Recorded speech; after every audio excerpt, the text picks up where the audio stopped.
Hey, welcome back to Jason Unleashed. How's it going, you guys? Jason Carter here. Happy Monday. Good to see you. I am outside of my house because I wanted to give you guys a little nature for today's episode, but it's going to be a great one. I have an awesome guest from Dish Nation, host and critic. Andrew Freund is here. Love the guy. It's going to be chiming in just a few. You guys know the drill. Any questions, comments, hit me below. And I hope everyone had a great weekend. Hey, Toy, the 4th of July was apparently something that happened this weekend. I completely forgot. And I totally missed out on it. And I was like, what's going on? Why are people shooting fireworks? 4th of July. So there we go. Thanks for the shirt, Toy. Guys, TJ Maxx. Anyways, look, we'll talk about the shirt in a bit. Let's bring in Andrew. He is in his house. I sound so stupid. His house. Who am I? Who am I? What am I doing? Going live with Andrew. Andrew. And I'm loving being outside. Why haven't I thought of this sooner? Why haven't I done this, Andrew? Why haven't I been outside sooner? What's going on? I don't know. It looks great wherever you are, but it's hot outside.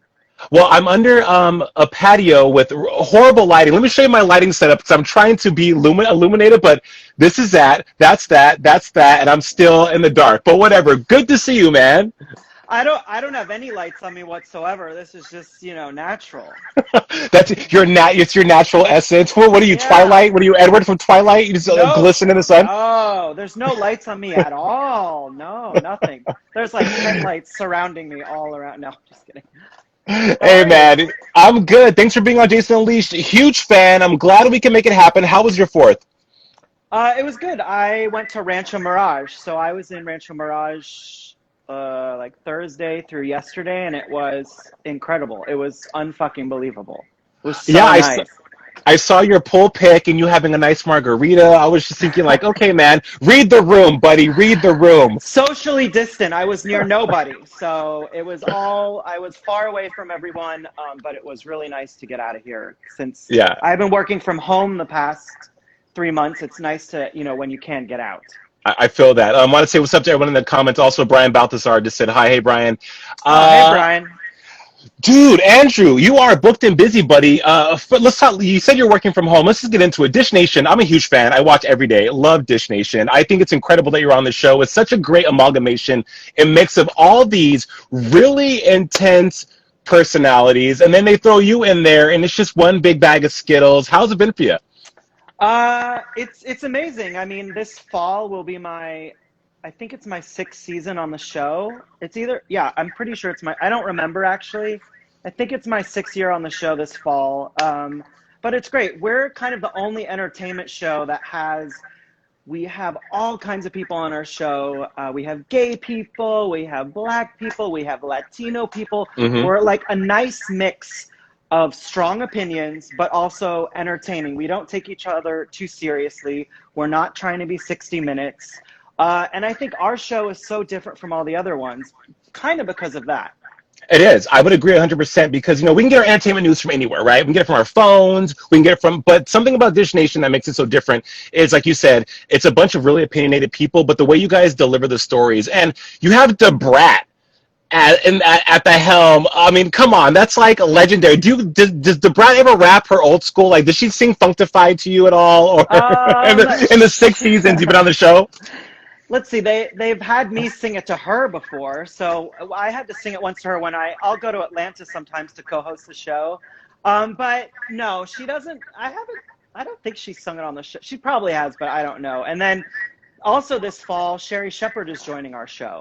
Yeah, so it's gonna be great. She will be a new addition to the craziness that is our show, and it's cool because we shoot in Atlanta and LA, and everybody talks back to each other, and I'm the guy running around in the field. So, well, now I'm not in the field; I'm at home. But other than that, yeah.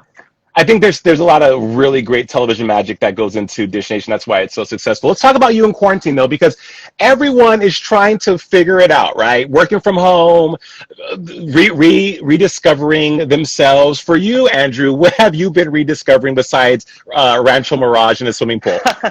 I've honestly, because the bulk of my job involves traveling, I'm on the road probably at least 3 or 4 times a month, going around the world doing these celebrity interviews. So for me, I've been discovering what it's like to actually be home, because most of the time I'm not home. I'm flying somewhere or doing whatever.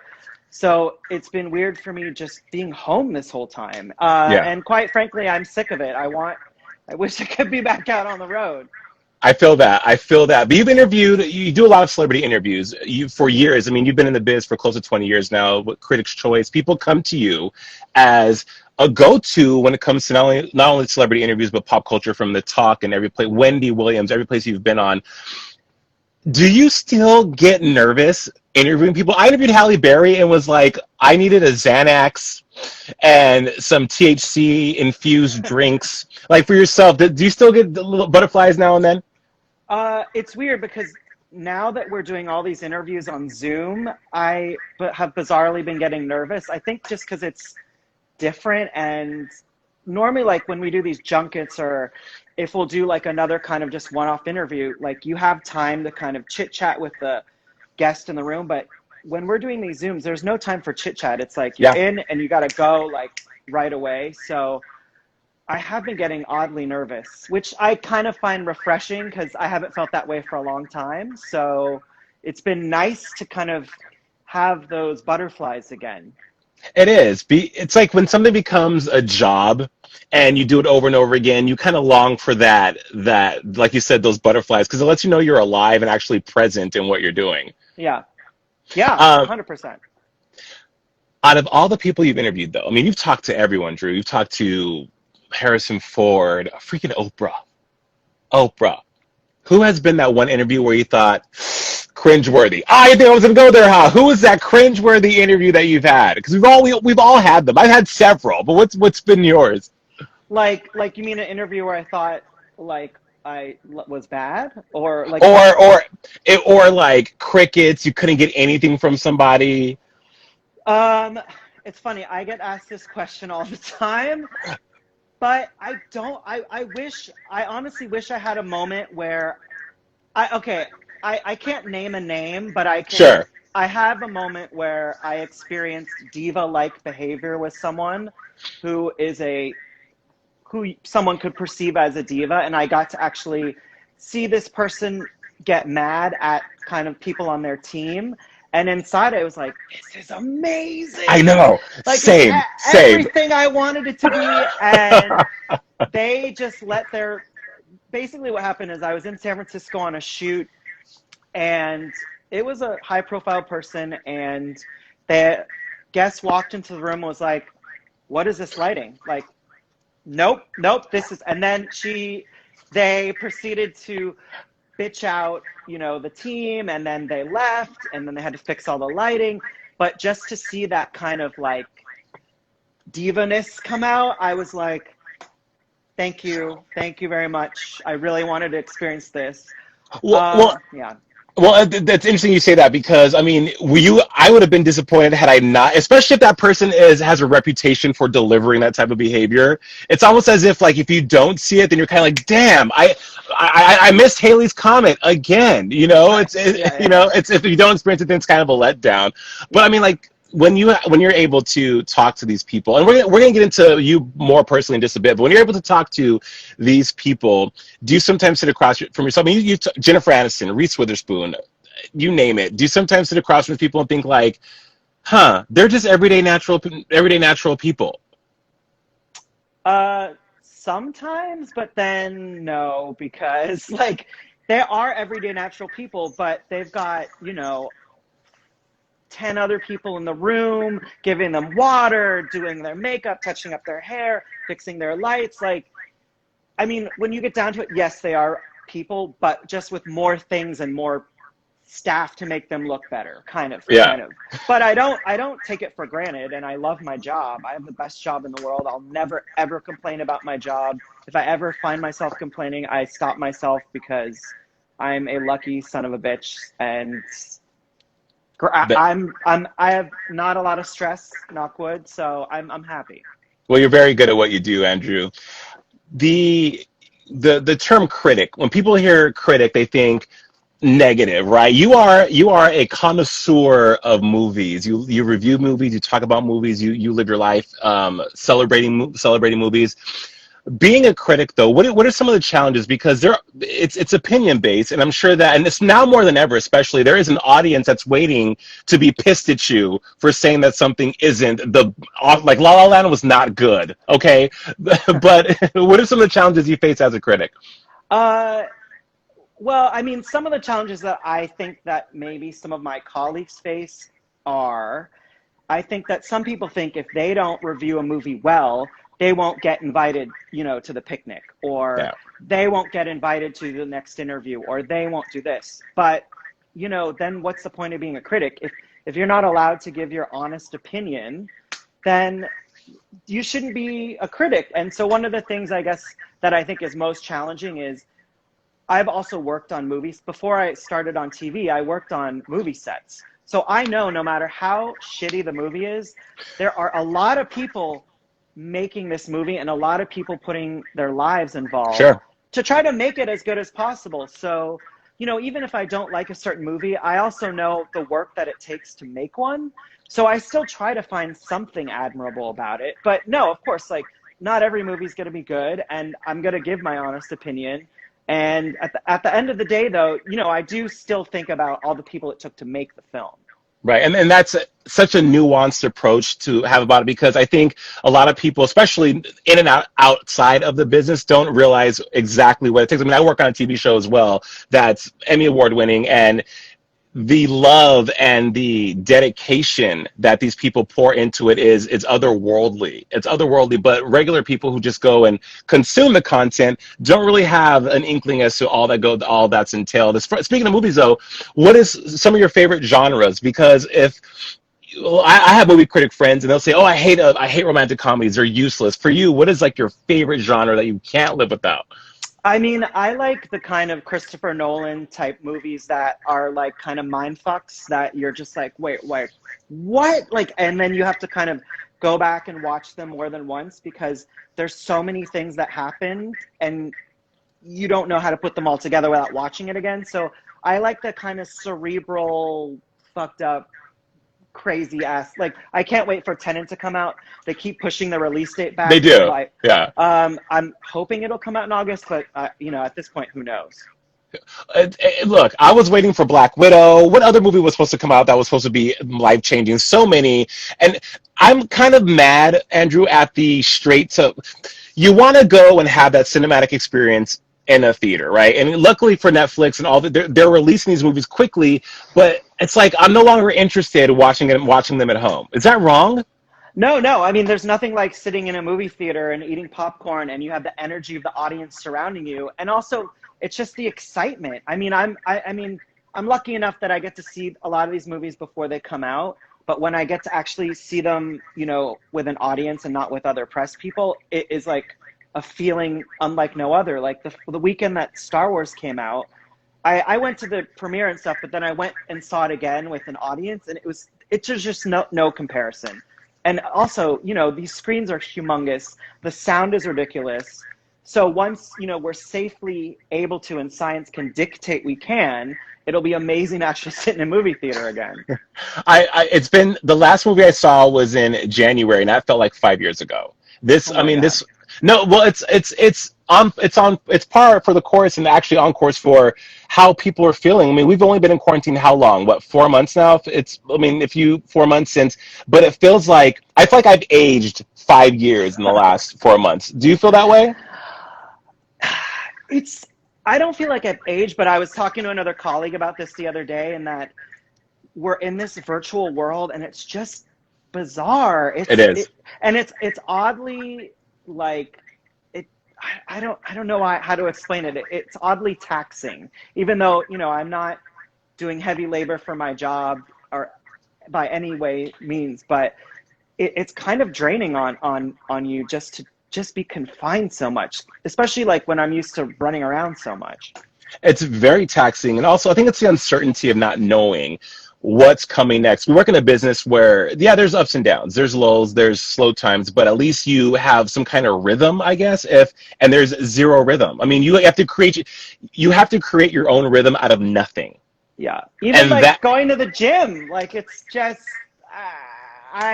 I'm kind of nervous to go to the gym, so I've been just working out on watching these virtual workouts and doing it in my living room, and I'm like, it's just not the same. It's not the same. Look, the only workout I'm getting now these days, Andrew, is walking my dog. That's how That's bad it's got. that's good. Nothing wrong with that. You're successful. You have an amazing career. Let's take it back to the beginning. Getting into the business, people look to, I mean, I know a lot of people I talked to today were excited that you were coming on because a lot of people are fans. They followed your career. Getting into the biz and longevity in the career, what have you found has worked for you? And what kind of advice could you give to anyone watching that is here trying to make it or thinking about getting into the career? I know it's a very basic question, but that question holds a lot of weight. Uh, you got to hustle your ass off. Like, even you cannot. I would say, like, don't take no for an answer, because I still get told no.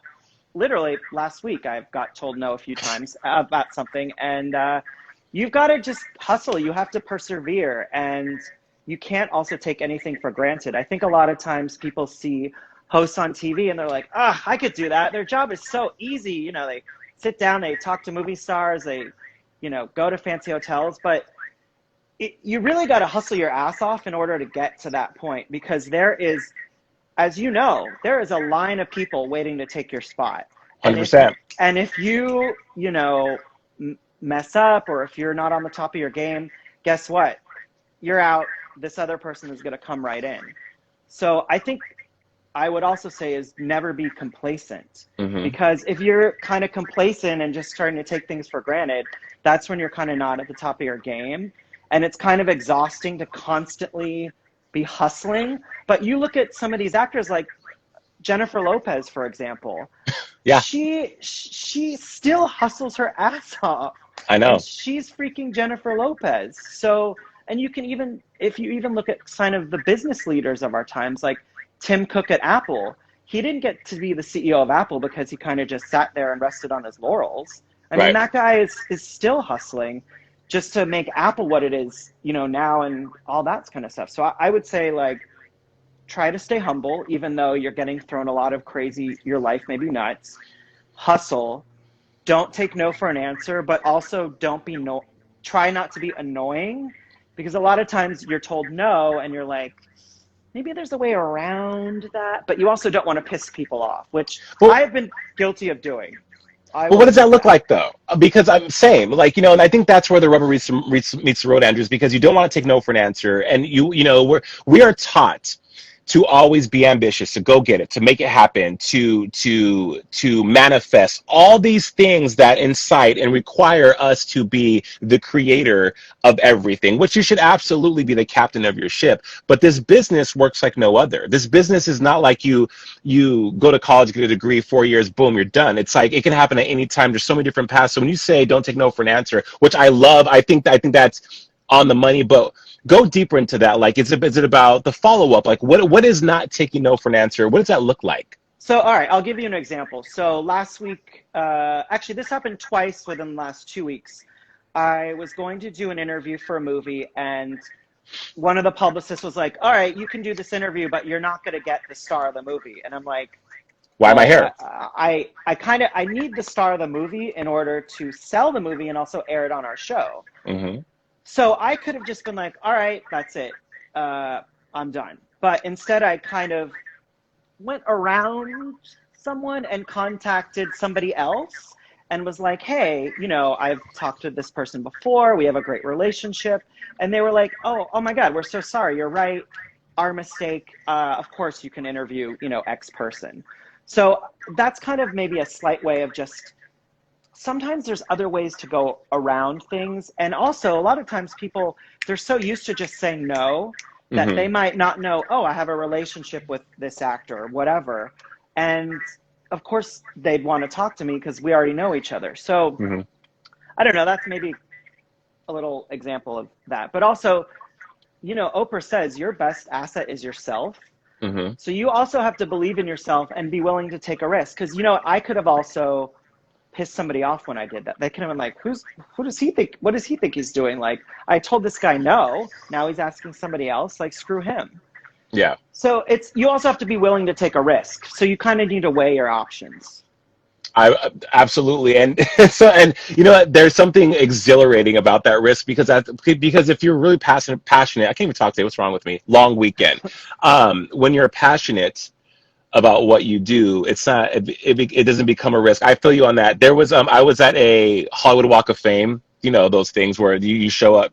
It's like a brunch, and for Ryan Murphy, and it was a very one of he has a gaggle of A-listers on his show, and this one A-lister was right in front of me, and it could have been the dopest interview ever, but the gut was like, don't do it, and I'm glad I didn't in this instance because someone else did and ended up being tragic. But I do feel you on taking a risk sometimes and betting on yourself because if you don't, no one else is. And you know, you said resting on your laurels. You've done so much beyond television. What does Andrew want to do? Like, what did people have definitive goals and like, I want to have my own talk show. I want to I don't know, breed puppies. For you, what does that look like?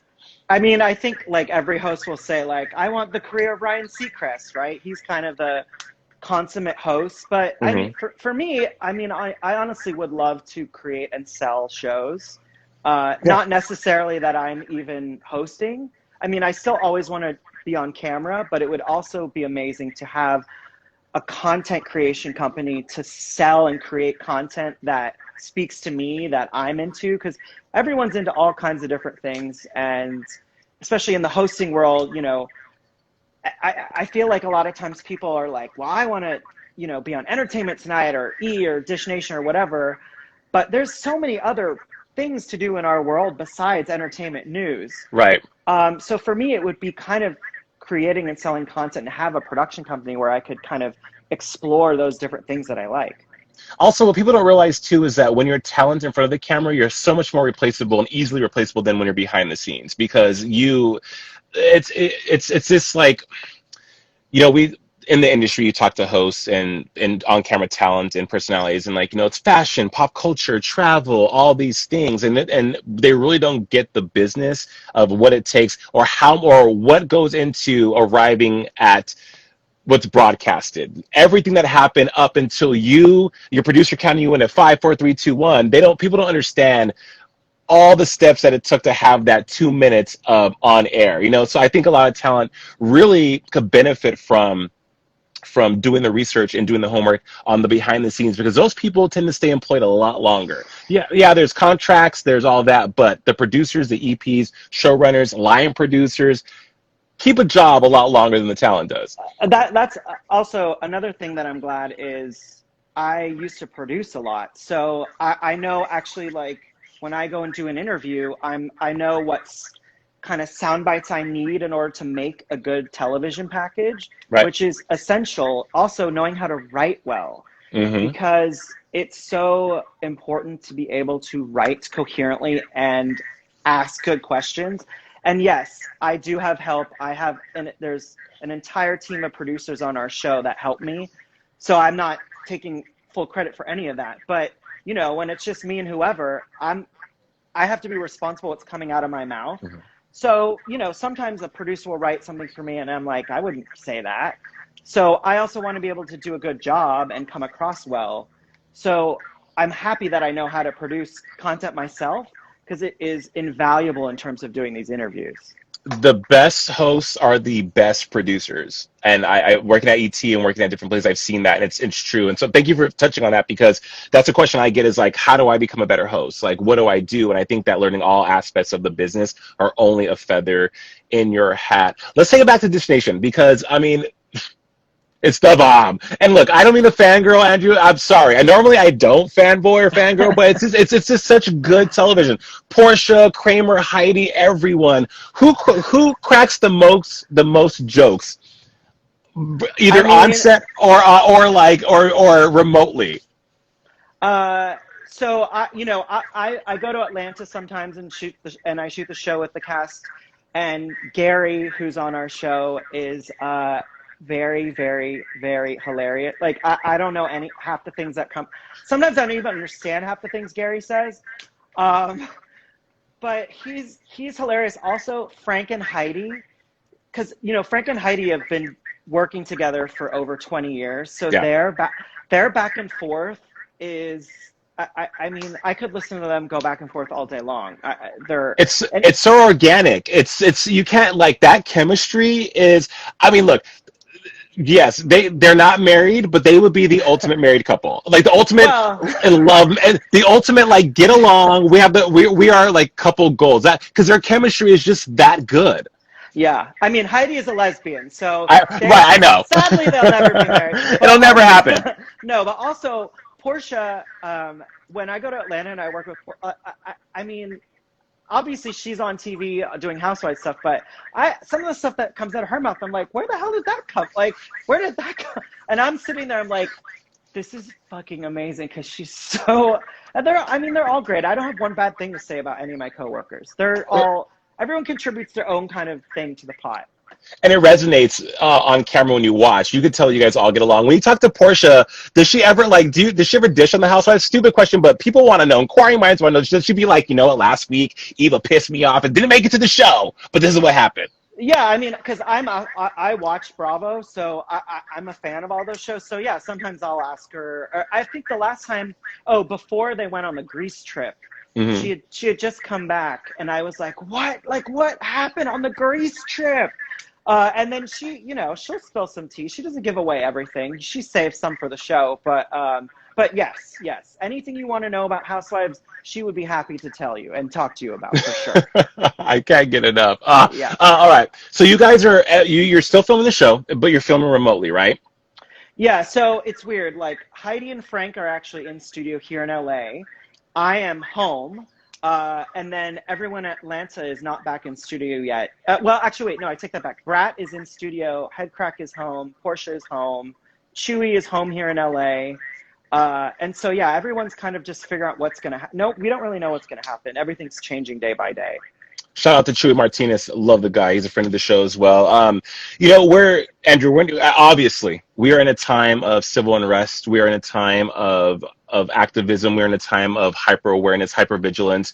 What are the conversations that you and the cast members are having in regards to Black Lives Matter and LGBTQ+, and just the intersectionality of all that?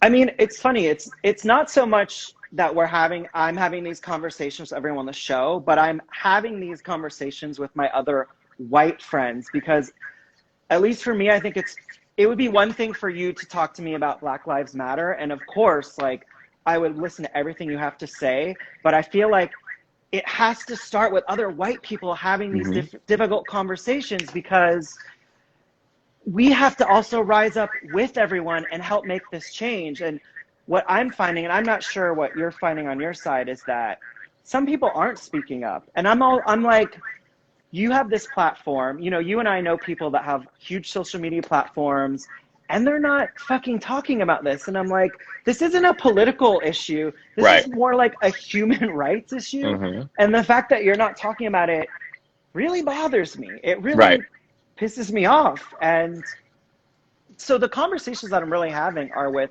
kind of other media people, and I'm calling people out. I don't really, at this point, I don't care anymore. Yeah. Change is, it's starting to happen. I mean, I can feel it, but obviously there's a long way to go. But I think it's going to take a lot of, quite frankly, white people in the media to really start to have more and more of these conversations and become educated and put themselves out there. And if they have questions, talk to your Black friends, talk to other people who kind of know what they're talking about. Those are the conversations that I'm really having. And thank you for those conversations and for being brave enough to not care about the people are calling it their social media snap, because like from Avengers, because they're afraid. There was this post on this Facebook group about, what to do if you're losing followers because you're posting about Black Lives Matter. I was disgusted that tone deaf, inappropriate, not what you want to be posting, because you're reinforcing that these people should value followers over human lives. And also those people that are in the media that have these followings have been unfollowed by many people, because the truth is unearthing itself. Look, you don't have, it's not a bipartisan issue. It's not, like you said, it's a human issue. You don't have to take a hard stance, but there are so many things you can do to aid in the betterment. And this goes for, and then look, just because I am black and gay does not absolve me from being an ally to other marginalized groups of people. It does not absolve me from being an ally to you in your time of need. That's where the conversation is. How can we support each other, right? But people are but non-PLC people, and I get it. It's a hard conversation to broker. Really, it's a hard conversation to have because for years it's been this thing that's existed, this pink elephant that no one's talked about. Now people are being forced to be uncomfortable. You don't grow unless you're uncomfortable. So I understand there needs to be some kind of safe space, if you will. You know, Nina Parker, I don't know if you saw her on E! A couple weeks ago where she let America have it. It was like, listen, if you love me and support me, you need to say something. But people just maybe don't know how or what to say. But I'm glad that you're open to having those conversations because it does start with non-PLC people, especially in an industry that's built on racism. I mean, it kind of, it has to. I've gotten into it. I got into it bad with one colleague, and their argument was like, you know, I'm going to lose followers, or it's not my thing. I'm not political. I'm like, mental note. Okay, I know this is where this person's, you know, lies. So values lie. Yeah. But really, we all have so many different kind of genres of people that follow us, and this colleague of mine has maybe a little bit more conservative following, and I'm like, if you could just change, let's say you just post an article and people are like, oh, well, that doesn't do anything or whatever. I have like such evidence from stuff that I posted that people have had offline conversations about things, and I'm like, that's it. That is exactly why we should be doing these things, because you never know what it's going to spark in someone else's head. So let's say someone posts something and a conservative's like, oh, wow, I never like thought of it that way. There you go. So right. Well, yeah, that's what I think that's what people are trying to drive home, is that just having the conversation, possibly the possibility of changing someone's mind is on the menu. But if they're going to order it, who knows? But thank you for that, Andrew. You watch a lot of TV, as myself. We consume television because, I mean, like, what else are we going to do? What are you binging right now? I cannot stop watching Selling Sunset. I'm lame. Okay, so my mom watches that show. I have not seen it. Get into it. I do watch every episode of Drag Race. Good, as you should. So I've been watching Drag Race, and this last week's episode, I think, was the best episode of All Stars this season. Because honestly, I was like, what is going on? They're like, and this last week was so good. So good. Andrew, it has been the best episode of All Stars ever. Because I thought that this past season of the regular show was so good. Like, they were all so good, and then you expect All Stars they're gonna be amazing, and I felt like a lot of those queens were like phoning it in, and some of them were. I was like, really? And then this past week, I'm talking about this current All Star season, and this past week I was like, whoa, like, this is so good. So good. So I watched that. So I watched your show. And then I started watching Watchmen. Have you watched Watchmen at all? Okay, so yes, and but see, you like that Christopher Nolan make me think. I have to, I can't, Andrew. I cannot. I know. I think no. But I watched it. I watched it. I know, like the squids and Dr. Manhattan and his giant penis. Like, just it's like so. But I will say that that Regina King is a great actress. There's not gonna be a season 2, allegedly, reportedly, that it's done, which good. But I think they should bring it back, and there's so many stories to tell in that universe that I think they could have another spinoff. I don't get into Westworld. My husband's all about Westworld, but yeah, Watchmen. I haven't watched Westworld. I watched another show I watched that was good was Defending Jacob on Apple, which is Chris Evans, which is really good. I think it's the best thing he's ever done. Like, he's phenomenal in that show. And then what else have I been watching? I keep trying to find new stuff because I'm running out of stuff to watch. Are you into any documentaries? Because like I had to rewatch the whole Jeffrey Epstein, because Ghislaine, of course, is being brought to justice. Which praise Mariah, Oprah, whoever. Yes, she needs to be. But I think Netflix is killing the game when it comes to their docuseries and their documentaries. I mean, Netflix is killing the game because it's like subscription television. You can say whatever you want. You know, it just gives it a whole other layer of like, I don't know, authenticity, if you will. Yeah, I also watched the Jeffrey. I was slightly disappointed in that documentary, to be quite honest. Why? I think because we're expecting like so dynamic television, and obviously it's horrific what happened to all those women.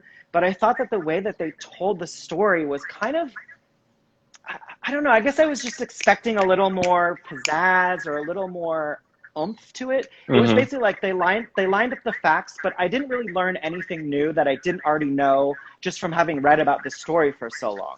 But the whole time I was watching it, I was like, how have they not arrested that woman? She clearly knows.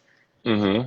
She knows where all the skeletons in that closet are. So I'm so glad that they got her finally. Yeah. And today, there's reports that she's going to name everybody, that she has Oh, I didn't written see that. documents. Yeah. It's Ghislaine's about to drive down her own lane and just slay everyone I because hope that she's safe. I hope she's safe somewhere, like locked where no one can get to her. Because there is some shit. Who knows? Like, yeah. Oh, someone's saying we should watch Unsolved Mysteries. I have watched some of those episodes on the Netflix. I watched I the UFO one. same into it. No, pass next. But It was also, fine. right. But see, the thing about Netflix, they pump out all of these. Like, okay, for instance, Becoming with Michelle Obama. Everyone was like, "This is so good. It's so great." I thought it was great, but I mean, it just wasn't like as monumental as I wanted it to be from Michelle Obama. You know, Yeah, and I think with these things we want to see something that we haven't seen. So I was thinking like, oh God, are we gonna get to see like their house or maybe like her getting ready or something different? I mean, obviously she's an incredible woman. incredible. But yeah, I kind of want to learn something new when I watch these documentaries. Right, right. Same. Yeah. With how open you are and how you connect with people all the time and how you go and and your career is is one that's very driven, very ambitious. What scares you? Like, does anything scare you? And I ask this question because there's so much that right now, being in quarantine, I've been able to think a lot about what am I fearful of? What, especially career and life for yourself. What is that? What are you afraid of? I mean, I guess because we work on television, I'm afraid of losing my job. I mean, quite honestly, like shows come and go, shows get canceled, and you know, luckily I'm in a union where I have health insurance and I have a pension and a 401k and all that stuff. So let's say like, you know, a show gets canceled, I can rely on those things because of my union, but Hmm. I'm scared of losing my job like everybody else, especially now. Yeah. I mean, I think it's, you know, it's been a long time that I've been doing this, so far so good, knock wood, but I'm scared of that. I'm also scared of like COVID. I'm scared of like I want to stay as healthy as I can, and you know, now everything is like getting a little bit crazy and people are going back into lockdown. So, Hmm. you know, I'm a neurotic Jewish person, so I'm scared of my health, you know, like I want to stay healthy as much as I can. I know it's never before have, I mean, in our lifetime have we been inundated and have our lives upended the way we have with COVID-19. And as I said earlier, Uh, February was 4 months ago, and it was a completely different life. Not even a completely different world, a completely different life as to what we're living now. But I mean, if you could walk away, Andrew, if you could walk away from what you do now, and if you could walk away from everything, what would you walk to? What would you be doing instead of? That's a good question. I mean, when I was growing up, I really wanted to be a doctor. Um, but then like I can't deal with blood and gross stuff. But I like the idea of like having this not medical knowledge. I think that's so powerful to be able. It's kind of like a super. It's like a superpower. Like You're a if you're, mutant. yeah, if you're like on a plane and someone's like, "Is there a doctor here?" Like if you have the knowledge to save someone's life, I think that's incredible. So I think I want. I lost you. I lost you. You're coming back, Andrew. You're coming back. There you are. Okay. Hey, are you there? Or Boom. yeah, or I would want to be the CEO of Disney. Okay. Nah, I mean, look, I don't want to crap on your dreams, but Disney a little problematic, buddy. But hey, you know what? To each their Hey, own. I can be part of that change. You could. You know what? Way to reframe. Way to be Andrew. Yes, winning. But what kind of doctor would you be? Because you use medical knowledge. What kind of medicine would you practice? Oh, plastic surgeon. I have no problem with people in plastic surgery. As a matter of fact, I celebrate those that get like a nose job because it takes a lot of balls. It takes a lot of charisma, uniqueness, nerve, and talent to figure out that you need a nose job or to get boobs. I'm sorry. And people are like, oh, it's not about loving yourself. You loved yourself enough to pay $30,000 to get it fixed. I think it would be you're kind of like an artist. I used to want to be a pediatrician like when I was a child. I don't know why. That's what I wanted to do, but I think if you're like a really good plastic surgeon, you're kind of like creating art in a way. As long as you don't like, get scary, crazy stuff do it to people, but I think it would, but I don't know if I could like break people's noses and stuff. That I wouldn't like that part. I know, so nip tuck. It's so nip tuck. Yeah, Yeah. don't get botched. All right, Andrew, Yeah. listen.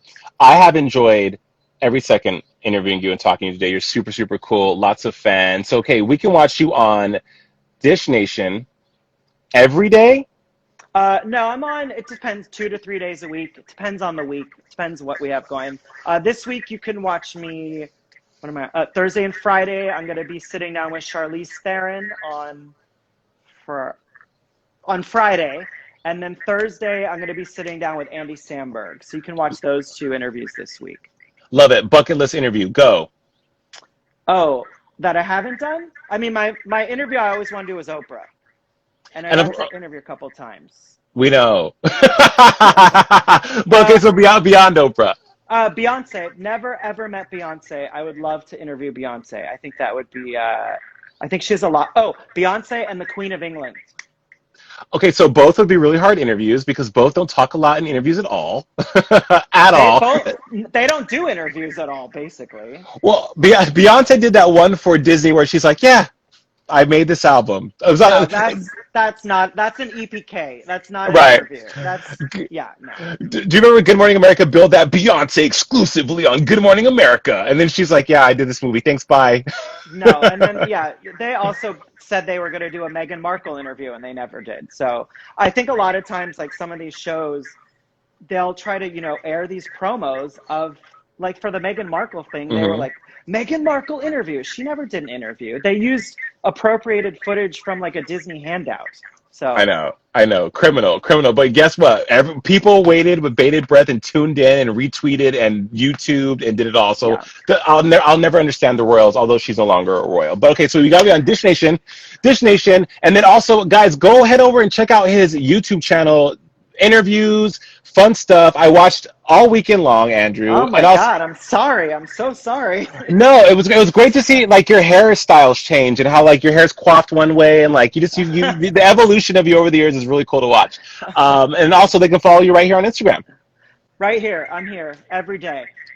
Awesome, love it, man. Hey, it's been a pleasure, man. Thank you so much for coming on, Jason Unleash. All the best to you, and we'll see you on Dish Nation. Thank you, Jason. Bye. Hey, bye. Okay, thanks.